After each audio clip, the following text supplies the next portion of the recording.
Assalamualaikum teman-teman, welcome back to my channel. Jadi hari ini kita akan melanjutkan video sebelumnya, yaitu mengenal para malaikat. Untuk video kali ini kita akan membahas malaikat yang pertama, yaitu malaikat Jibril. Kita akan mengenal malaikat yang paling mulia, yaitu malaikat Jibril alaihissalam. Jibril dalam bahasa lain disebut juga dengan malaikat Jibrail. Sebagian ahli tafsir mengatakan bahwa ini merupakan bahasa Ibrani susunan dari dua kata, yaitu Jibr yang artinya hamba dan Il yang merupakan salah satu dari nama Allah. Sehingga arti Jibrail adalah Abdullah atau hamba Allah. Jadi selain kita mengenal apa itu nama Jibril, kita juga akan lebih mengenal seperti apa sih bentuk malaikat Jibril atau fisik malaikat Jibril. Jibril diciptakan dari cahaya sebagaimana umumnya malaikat yang lainnya. Disebut dalam hadis dari Aisyah radhiyallahu anha, Nabi Shallallahu alaihi wasallam bersabda, malaikat diciptakan dari cahaya dan jin diciptakan dari nyalanya api. Hadis riwayat Muslim 2996. Dan Nabi Shallallahu alaihi wasallam melihat Jibril dalam wujud aslinya 2 kali. Allah berfirman, sesungguhnya Muhammad telah melihat Jibril itu dalam rupanya yang asli pada waktu yang lain, yaitu di Sidratil Muntaha. Quran Surat An-Najm surat 13-14. Aisyah pernah bertanya kepada Nabi Shallallahu alaihi wasallam tentang ayat ini. Beliau bersabda, itu adalah Jibril. Aku belum pernah melihatnya dalam bentuk asli selain di 2 kesempatan ini. Aku melihatnya turun dari langit, besar fisiknya menutupi antara langit dan bumi. Hadis riwayat Muslim 177. Abdullah bin Mas'ud radhiyallahu anhu mengatakan, Nabi Shallallahu alaihi wasallam melihat Jibril dengan 600 sayap. Hadis riwayat Bukhari 3232 dan Muslim 174. Dalam riwayat lain, Ibnu Mas'ud mengatakan, Rasulullah Shallallahu alaihi wasallam melihat Jibril dalam wujud aslinya. Beliau memiliki 600 sayap yang menutup hadis riwayat Al-Fakhiri dalam Akhbar Mekah Al-Fahimi 2306. Jibril adalah Ar-Ruh. Allah menyebut Jibril dengan Ar-Ruh Al-Amin atau ruh yang amanah. Sesungguhnya Al-Quran ini benar-benar diturunkan oleh Tuhan semesta alam. Dia dibawa oleh turun Ar-Ruh Al-Amin atau Jibril ke dalam hatimu, Muhammad, agar kamu menjadi salah satu seorang di antara orang-orang yang memberi peringatan. Quran Surah Asy-Syu'ara Surat 192-194. Beliau digelari dengan Ruh Al-Qudus atau Ruh Suci.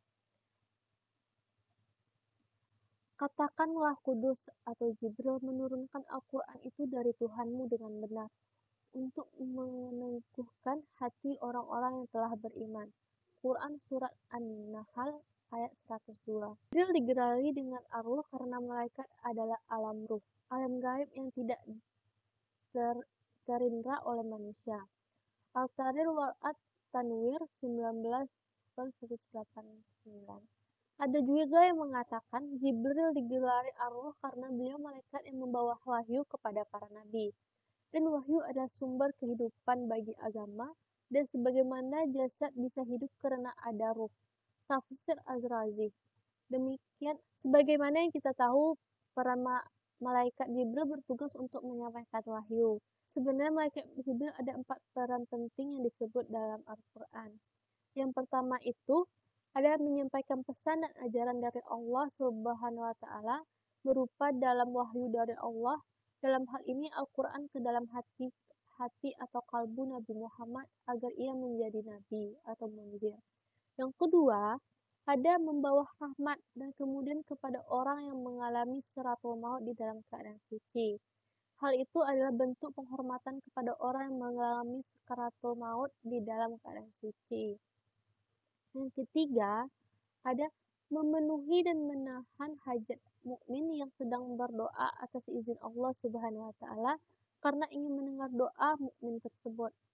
Yang ketiga, memimpin turunnya para malaikat ke muka bumi pada malam Lailatul Qadar.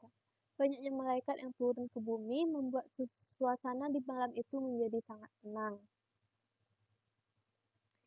Yang ketiga, kita akan membahas tentang bagaimana sih malaikat Jibril menyampaikan wahyunya kepada Rasulullah. Melansir Syekh Abdul Majid Az-Zadani dalam Ilmu Iman, dalam Sahih Bukhari disebut sebuah riwayat dari Aisyah radhiyallahu bahwa Al-Haris bin Hisham pernah bertanya kepada Rasulullah SAW, "Wahai Rasulullah, bagaimana cara turunnya wahyu kepada engkau?" Rasulullah SAW menjawab, "Terkadang wahyu datang seperti suara bising lonceng. Tentu saja hal ini memberatkanku, sehingga ketika suasana tersebut berhenti, aku sudah menyadari apa yang disampaikan oleh Jibril. Ada kalanya malaikat Jibril mengubah wujudnya menjadi seorang laki-laki yang berbicara denganku dan aku pun menyadari apa yang diucapkannya." Dari hadis dalam Al-Muwattah yang diterjemahkan Tafsir Al-Munir jilid 15 oleh Profesor Dr. Wahbah Az-Zuhaili tersebut, maka dapat disimpulkan cara turun wahyu yang paling berat diterima Nabi Muhammad SAW adalah wahyu yang datang seperti suara lonceng. Bunyi tersebut bahkan membuat Nabi Muhammad SAW bermandikan keringat di tengah musim dingin karena merasakan beratnya menerjemahkan suara bunyi lonceng tersebut menjadi Al-Quran. Menurut Ibnu Hajar dalam Fathul Bari, cara tersebut disebut yang terberat bagi Nabi Muhammad SAW. Hal tersebut karena Nabi Muhammad harus mampu mengendalikan kesadarannya sepenuhnya. Selain itu, malaikat Jibril juga pernah menyampaikan wahyu dalam mimpi. Aisyah radhiyallahu anhu berkata, "Aku pernah melihat beliau sedang diturunkan wahyu kepadanya saat musim dingin, yang sangat dingin. Kemudian wahyu itu berhenti. Ternyata kening Nabi bercucuran keringat." Hadis riwayat Bukhari dan Muslim.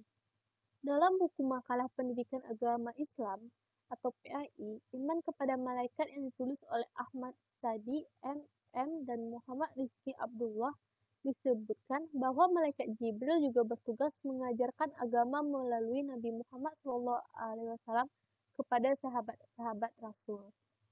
Kemudian, malaikat Jibril juga ditugaskan untuk menyampaikan berita kelahiran Nabi Isa AS kepada ibunya Maryam. Hanya itu yang dapat saya sampaikan dalam video kali ini. Semoga apa yang saya sampaikan bermanfaat. Dan jangan lupa like, comment, dan subscribe. Jangan lupa tunggu untuk video selanjutnya. Dadah. Assalamualaikum.